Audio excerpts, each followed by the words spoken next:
maintenant explorer le couplage du modèle Samar et de la taxonomie de Bloom qui démontre plus nous augmentons dans les paliers du modèle Samar, plus nous augmentons au niveau de l'engagement pédagogique selon la taxonomie de Bloom. Les présents diagrammes sont adaptés de l'article de Puendentura écrit en 2014 intitulé Samar and Bloom's Taxonomy, Assembling the Puzzle, où j'offre une traduction libre du contenu. La taxonomie de Bloom, originalement conçue par Benjamin Bloom en 1956 et révisée par Anderson et Cratwell en 2001, qui souligne une version plus adaptée au domaine des apprentissages pratiques qui requiert autant d'habiletés cognitives, psychomotrices que d'habiletés psychoaffectives. Tel que proposé par Puendentura, le niveau de substitution,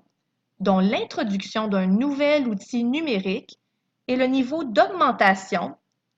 qui est une amélioration fonctionnelle offerte par l'outil numérique,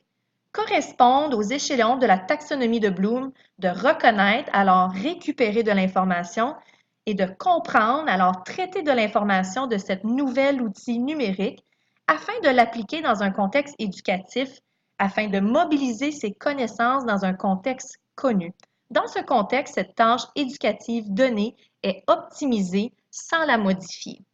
Ici, nous pouvons apprécier les habiletés cognitives et psychomotrices stimulées par l'utilisation du numérique en salle de classe, qui couple davantage le modèle Samar à la taxonomie de Bloom, qui accroît donc la profondeur de l'apprentissage de l'élève selon les compétences du 21e siècle. Selon Puendentura, la modification, qui est une refonte significative des tâches préalablement présentes dans un contexte éducatif,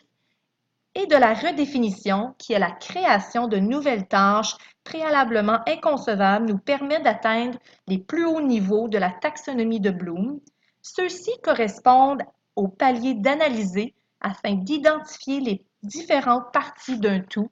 évaluer, ce qui nous permet d'appliquer certains critères spécifiques à l'outil numérique et finalement de créer, alors concevoir une méthode, une idée ou un produit original à l'aide de ces outils numériques qui amènent des nouvelles pratiques pédagogiques. Ici, l'introduction du numérique en salle de classe a révolutionné la façon dont nous livrons un contenu pédagogique, ainsi que la pratique collaborative entre les élèves. Alors, ultimement, l'intégration des TIC en salle de classe permet de développer des compétences que Ruben Puendentura considère comme essentielles au 21e siècle, dont analyser, évaluer et créer.